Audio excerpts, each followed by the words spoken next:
You just finished reading the chapter about personality types, which is, again, what a interesting chapter for us, because not only are we engaging with people, but we're engaging with people that have different personalities. And that can be trying at times, especially if we don't understand what personality types are.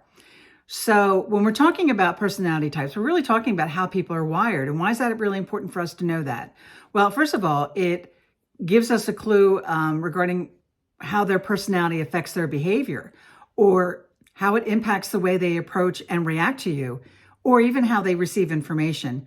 So personality type is extremely important because what it is, it's categorizing people according to their tendencies to think and act in particular ways. So again, when you're on that stage, if you will, looking at that audience, how are you even going to gauge what personality types are, especially if you don't know them, or even if you do, or if it's your team and you don't know that information about them yet.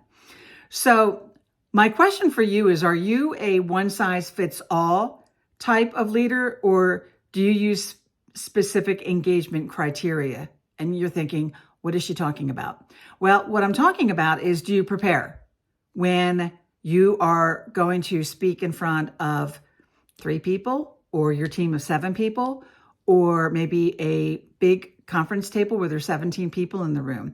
How are you preparing for that? Are you just assuming that those people sitting there are their titles? Because they are not. That is not at all true about them. We absolutely come in different all sizes, shapes, religions, flavors, etc. And it's important to know a little bit of information, have a baseline. So one thing that I talk about, and I really believe in this, are personality types. Real quick, just to let you know that some of you may know of Myers-Briggs personality indicator, and there's 16 different personality types. So don't be overwhelmed by that, okay? One of the most common, and is what I focus on, are introverts and extroverts.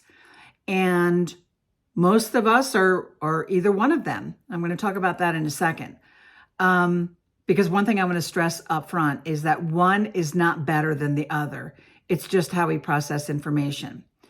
So when we talk about introverts and extroverts, I'm just going to let you know that the first question I ask when I meet a client and I start working with them, first question is, are you an introvert? Are you an extrovert? And it's really interesting because they'll tell you, and then sometimes they try to talk themselves out of it. So for instance, an introvert will say sometimes, I think I'm an extrovert. I don't know, I might be an introvert. It's unscientific. The question I ask 100 times out of 100 times is, do you like to go to parties? And an introvert will say either no, not at all, or they'll say, well, I go, but I really just observe people, or I just stand in the corner. That's an introvert. Extroverts, I'm an extrovert. And extroverts won't even let you finish the sentence. If you say an extrovert, before you even finish it, they say, I'm an extrovert. So that's fairly easy. But I now know how to navigate my journey with them, because I do know how they receive information, how they like to receive information. And this chapter on personality types has a lot of information, maybe some new information that you may not know about introverts and extroverts. So just know that, and it's very interesting what the research proves. These statistics are all over the place, but I'm not saying that it's 50-50 globally with regard to introverts and extroverts. But we need to be prepared for both. That's the most important thing.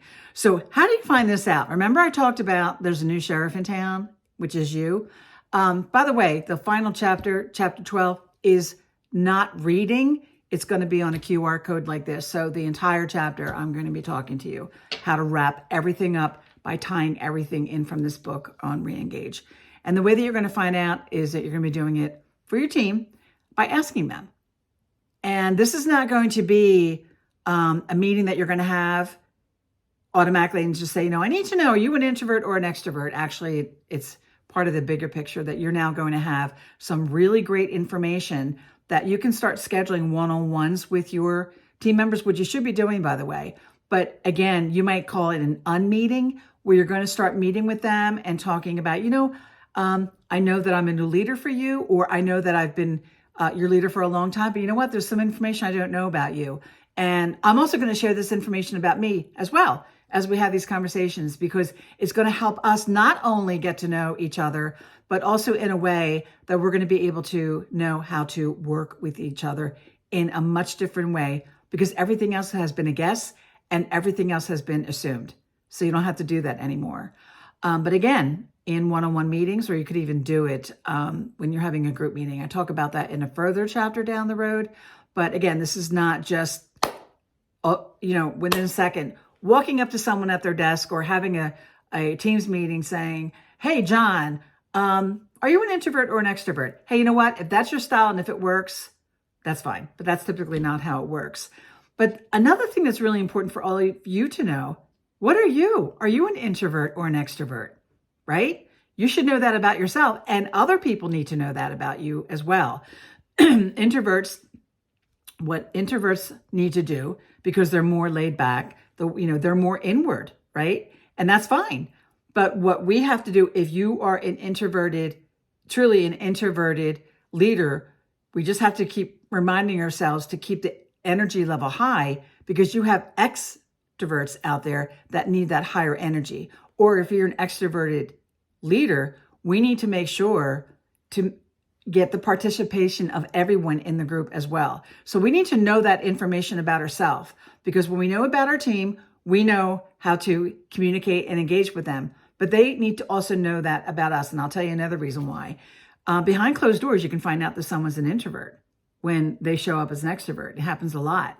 And these are folks who, by choice, they're very introverted, but they actually have a different presence during work hours, if you will, that they really have to work very hard to appear more extroverted.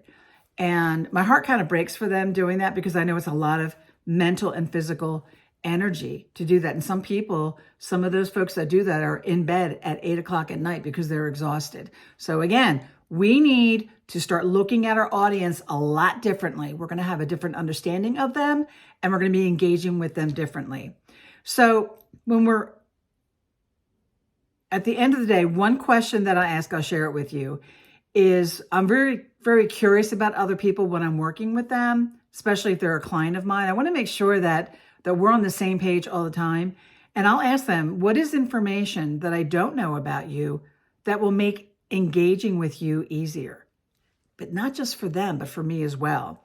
No one actually minds that when you're the leader, and when people see that you're really trying to develop them, as much as developing your leadership skill set, fine-tuning it, and gathering other information about our team, we're going to have a whole different perspective that our audience, especially if they're strangers, we need to understand that it's not one size fits all, that many people in your audience are introverts and many people that are in your audience, are extroverts.